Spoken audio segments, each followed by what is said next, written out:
जय हिंद साथियों, आप सभी को मेरा प्यार भरा नमस्कार। मैं मुकेश यादव, मैं टारगेट से।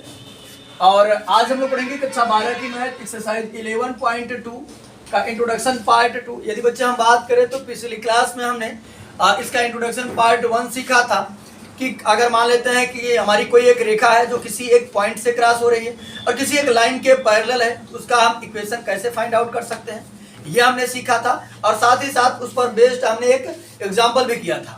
फिर हमने सीखा था कि दो बिंदुओं से होकर जाने वाली अगर हमारी कोई रेखा है तो उसका इक्वेशन क्या होगा, उसका कार्टेशियन फॉर्म क्या होगा, और उस पर भी डिपेंड हमने एक एग्जाम्पल सीखा था। ठीक, और आज हम लोग सीखेंगे बच्चे दो रेखाओं के बीच के का कोण। दो रेखाओं के मध्य, दो रेखाओं के मध्य कोण। यानी आज जो हम लोग सीखने वाले हैं वो सीखने वाले हैं कि अगर दो लाइन हमारी इंटरसेक्ट करेंगी तो वो कुछ न कुछ एंगल फॉर्म करेंगे। जो एंगल फॉर्म करेंगे हम लोग उसको कैसे देखेंगे।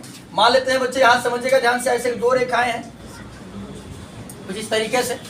ठीक, ये दो रेखाएं हैं हमारी इंटरसेक्ट कर रही हैं इस तरीके से। तो यहाँ जो कोण बन रहा है, मान लिया हमने ये थीटा एंगल बन रहा है, और यहाँ पर जो हम कोण की बात करेंगे वो एक्यूट एंगल यानी न्यून कोण की बात करेंगे। यानी हमारा थीटा यहाँ पर जो होगा वो क्या होगा, न्यून कोण होगा। थीटा हमारा यहाँ पर जो है वो क्या है, न्यून कोण। न्यून कोण ये बच्चे हमने सीखा था डॉट प्रोडक्ट में कि cos थीटा बराबर क्या होता था। यहां समझिएगा हमने सीखा था cos थीटा बराबर b1 इंटू b2 वेक्टर अपान, यानी वहां a और b हुआ करता था, यहाँ पर हम b1 और b2 ले लेते थे। वहां पर हमने सीखा था कि vector a dot vector b upon magnitude of vector a magnitude of vector b। यहाँ पर हम क्या काम करते हैं, यहाँ पर हमने मान लिया b1 और b2 है, वेक्टर को हमने मान लिया क्या, b1 और b2। तो b1 dot b2 upon magnitude of vector a dot magnitude of vector b। और यहाँ पर समझिएगा बच्चे ध्यान से, b1 इंटू b2 भी जो है वो कोई एक नंबर देगा। जब नंबर देगा और साथ ही साथ हम थीटा की वैल्यू फाइंड कर रहे हैं, और यहाँ पर समझिए हमने कहा कि ये थीटा जो है वो न्यून कोण है, यानी एक्यूट एंगल है। न्यून कोण है तो पहले कोण में लाइज करेगा तो निगेटिव होने का कोई चांस होता ही नहीं है, पॉजिटिव ही होगा। क्योंकि न्यून कोण यानी 90 से कम, जब 90 से कम होगा तो वो किस कोण में लाइज करेगा, पहले में लाइज करेगा। तो पहले में लाइज करेगा तो वो निगेटिव होने का कोई चांस ही नहीं है। जहाँ पर हमने क्या कर दिया, पूरे पर दे दिया मॉड, यानी ऊपर वाला भी क्या हो गया हमारा मॉड में है, यानी वो निगेटिव आने की कोई संभावना नहीं। ठीक, अब अगर बच्चे हम मान ले ये हमारा हो गया, देखो दो रेखाओं के बीच का कोण। हमने माना कि इसका जो वेक्टर था वो वेक्टर b1 हमने मान लिया, और इसका तो वेक्टर फॉर्म दिया था, इसको हमने माना वेक्टर b2 दिया था। ठीक, तो अगर दो रेखाएं हमारी हैं तो फार्मूला हो जाएगा cos थीटा बराबर b1 dot b2 upon magnitude of vector, अरे ये भी लिख दिया दिखाया, यहाँ बताया वही लिख दिए, magnitude of vector b1 dot magnitude of vector b2, ये रहेगा हमारा। तो समझिएगा बच्चे ध्यान से, हमने मान लिया कि यहाँ पर एक वेक्टर हमारा b1 है और एक वेक्टर b2 है। अगर हम बात करें इसका, अगर जो वेक्टर फॉर्म है ये देगा, अगर उसमें देगा तो माना ऐसे देगा a1 i cap b1 j cap plus c1 k cap. ठीक, अगर इसकी हम बात करें तो ये देगा हमको a2 i cap b2 j cap plus c2 k cap. तो अगर मैं इनका जब डॉट प्रोडक्ट करूंगा बच्चे तो देगा क्या, समझिएगा ध्यान पूर्वक। अगर मैं बात करूं देखिए, देखो गुणा करूं मैं अगर इनका a1 i cap plus b1 j cap plus c1 k cap, उसकी बात करूं तो a2 i cap plus b2 j cap plus c2 k cap. तो हम लोग डॉट प्रोडक्ट में जब करते हैं तो सेम का सेम के साथ गुणा करते हैं। यहाँ करेंगे हम a1 a2 आई में आई गुणा करेंगे कितना हो जाएगा 1, फिर प्लस इसी प्रकार से b का b गुणा करेंगे तो हो जाएगा b1 इंटू b2, j में j का हो जाएगा 1, इसी प्रकार c1 इंटू c2, k का k में हो जाएगा 1। तो इसकी जगह मैं b1 इंटू b2 की जगह मैं डायरेक्ट लिख सकता हूं क्या, cos थीटा बराबर मैं डायरेक्ट ये भी लिख सकता हूं a1 a2 plus b1 b2 plus c1 c2 अपान, समझिएगा अपान में यहां लिखा है मैग्नीट्यूड ऑफ वेक्टर b1, तो मैग्नीट्यूड किसका निकालते हैं, अंडर में x square plus y square plus z square. ये किसका काम कर रहा है, एक्स वाई जेड का। यहां पर मैं लिख सकता हूं अंडर रूट में a1 का स्क्वायर प्लस a1 का स्क्वायर प्लस b1 का स्क्वायर प्लस c1 का स्क्वायर, फिर प्लस था तो प्लस b2 का निकालेंगे तो b2 का हमारा हो जाएगा बच्चे, ये भी बनेगा अंडर में x square plus y square plus z square, यानी a2 का स्क्वायर प्लस b2 का स्क्वायर प्लस c2 का स्क्वायर। तो ये भी होता है आपका फार्मूला, ठीक। यानी कहाँ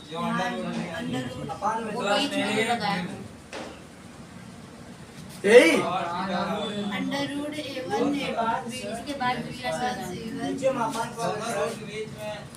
अच्छा यहाँ बता रहे हैं हम लोग, यहाँ पर डॉट रहेगा तो यहाँ समझिएगा ये भी हमारा फार्मूला है और ये भी फार्मूला है। तो चलिए जब हम बता दिए यहाँ पर, यानी कि आप थीटा फाइंड आउट कर सकते हैं दो रेखाओं के बीच में, तो यहाँ कुछ कंडीशन बन जाते हैं।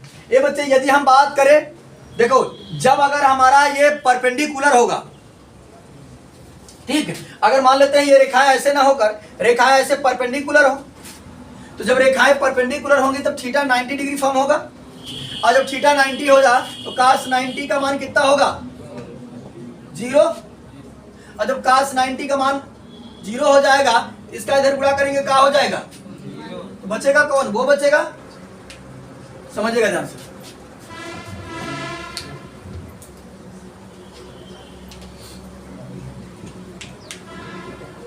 देखो ये बच्चे यदि थीटा हमारा क्या हो, थीटा 90 डिग्री हो, जब थीटा 90 डिग्री होगा तो रेखाएं क्या होंगी, रेखाएं लंबवत होंगी,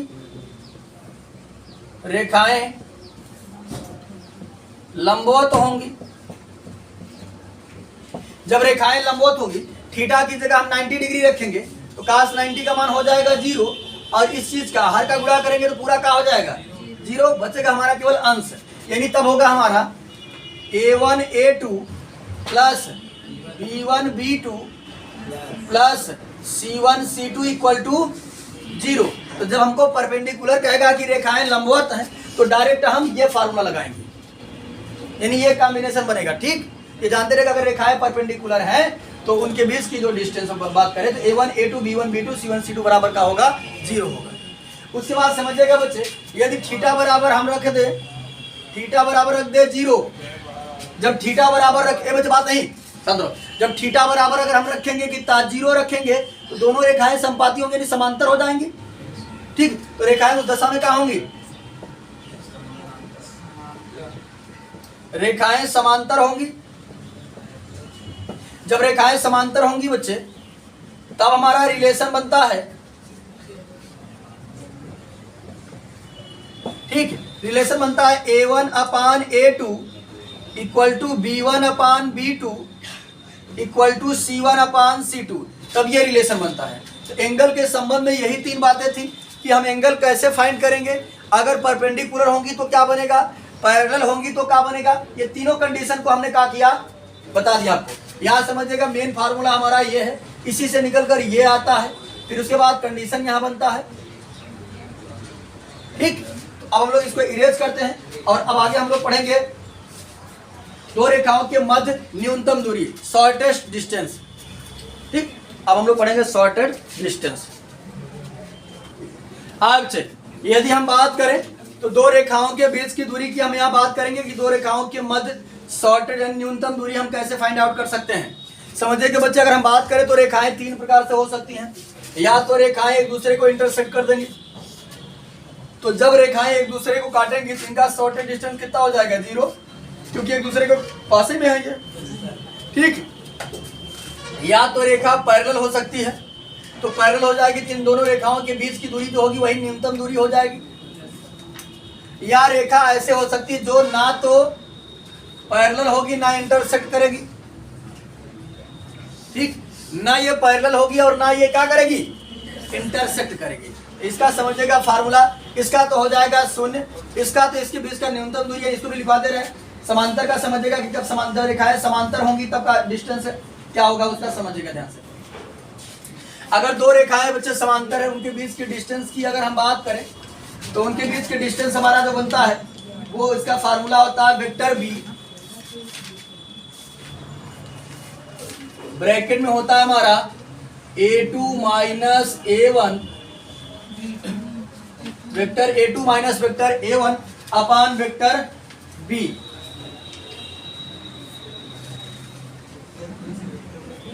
अपान vector B, magnitude of vector B. ये समझिएगा। ये बच्चे जब इसका इक्वेशन देगा तो आपको ऐसे देगा, समझिए ध्यान से। मान लेते हैं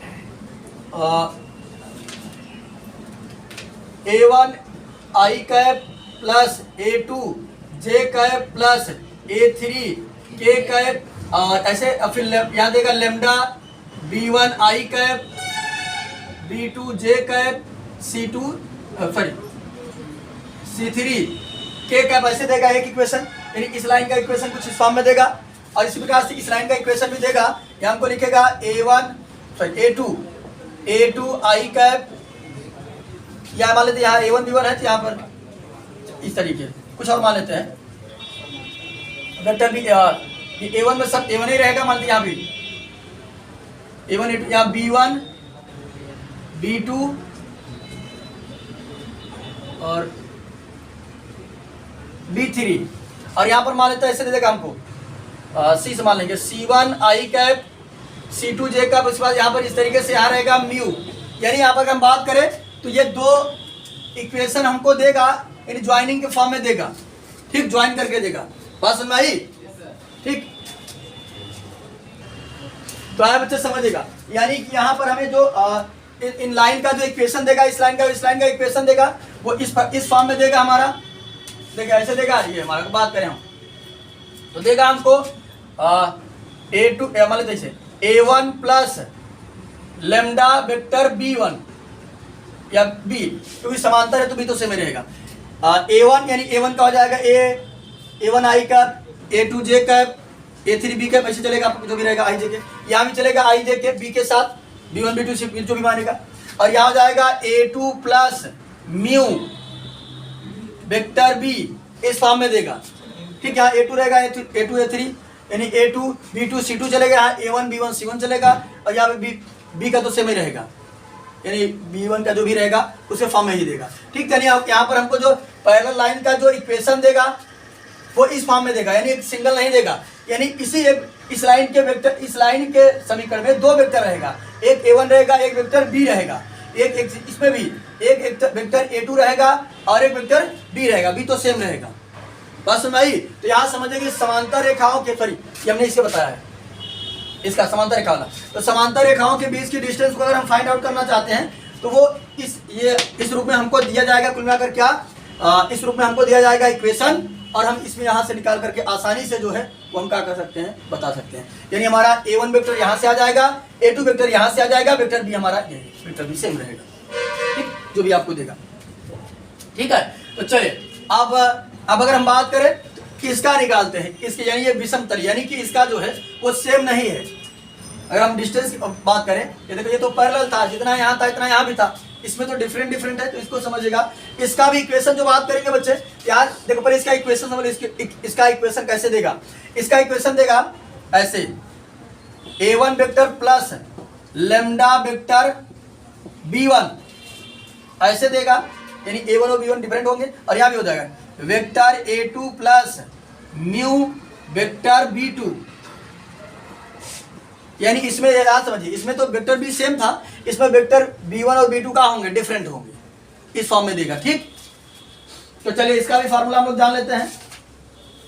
अगर इसके फार्मूले की बच्चे हम बात करें तो इसका फार्मूला होता है, ज़्यादा कठिन नहीं है, इसका भी समझ लीजिएगा। इसके फार्मूले की अगर हम बात करें तो यहाँ पहले होता है हमारा d बराबर A2 माइनस A1 यानी vector A2 minus vector A1 cross कैसे dot dot vector B1 cross B2 upon ये डॉट लगा दे, ठीक, क्रॉस, और अपान में रहेगा B1 क्रॉस B2 का मैग्नीट्यूड। यहां समझिएगा इसका फार्मूला है vector A2 minus vector A1 dot B1 cross B2 यानी vector B1 cross vector B2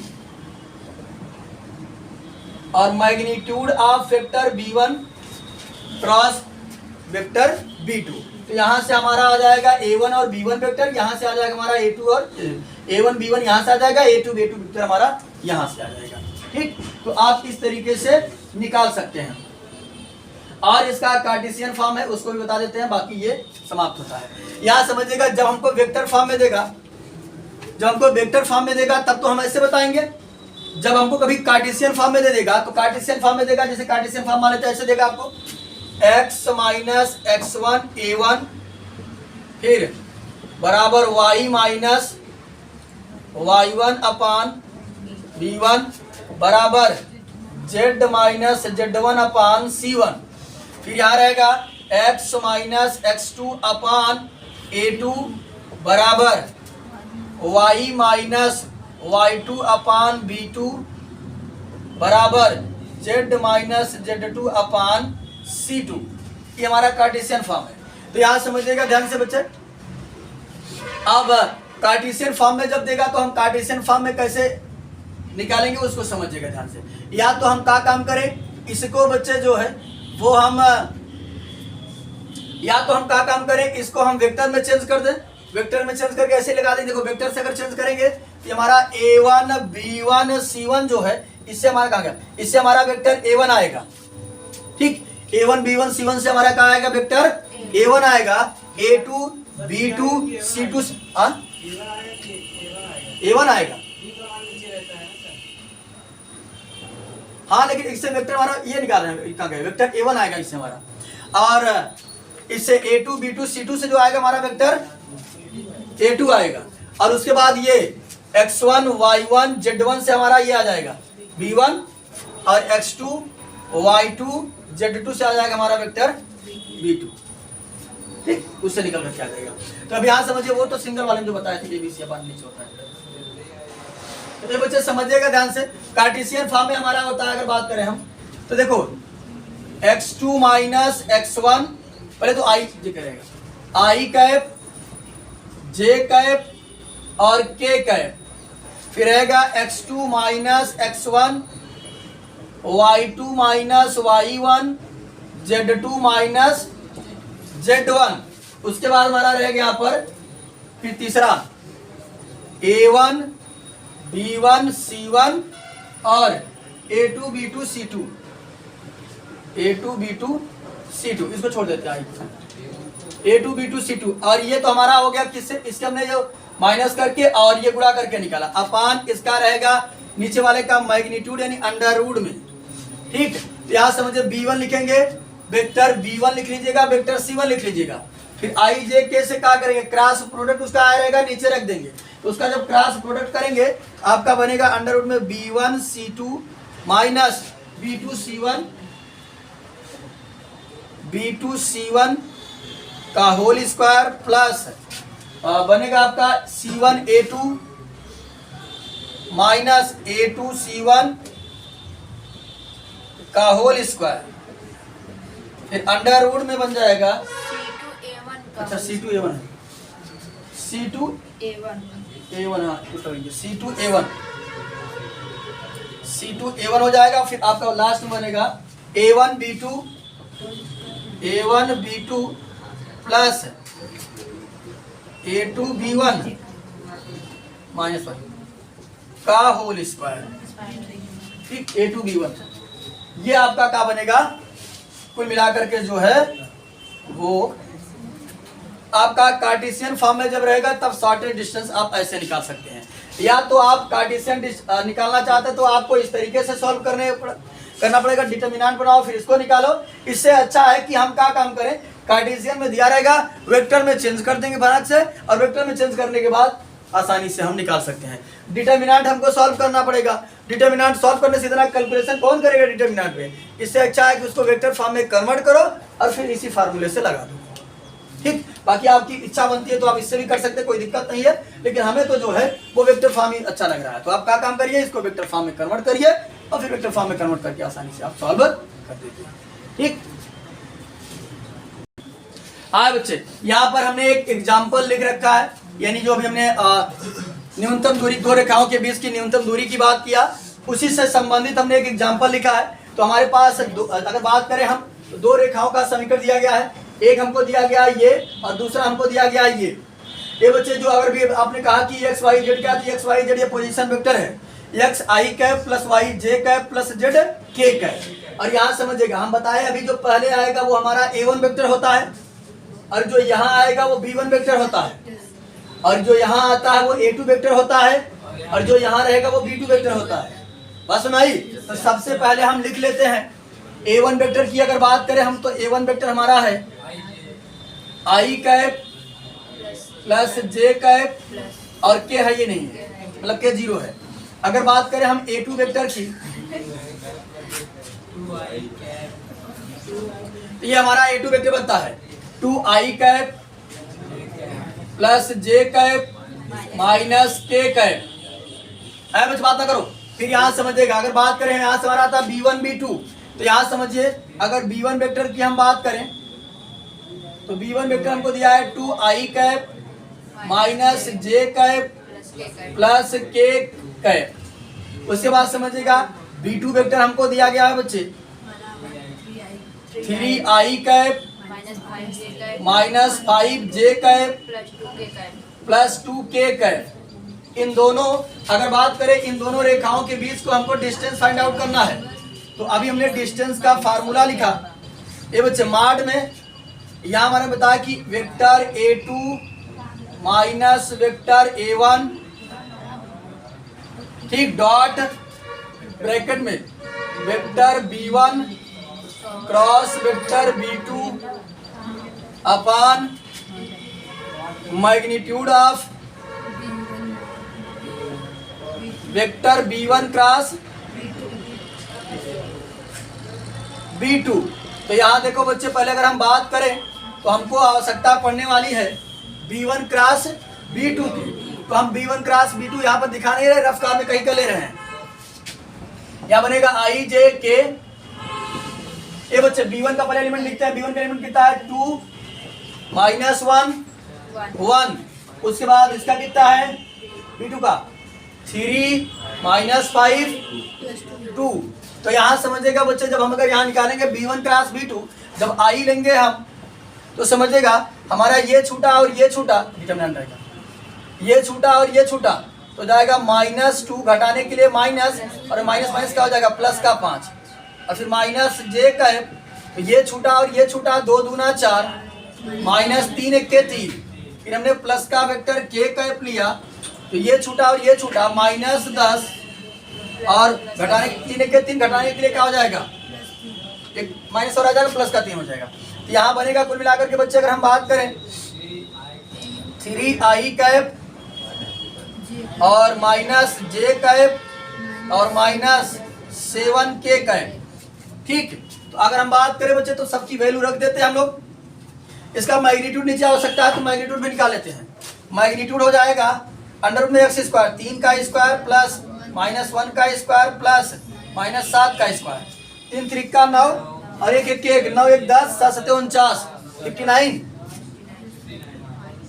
इसका मैग्नीट्यूड हो जाएगा 59।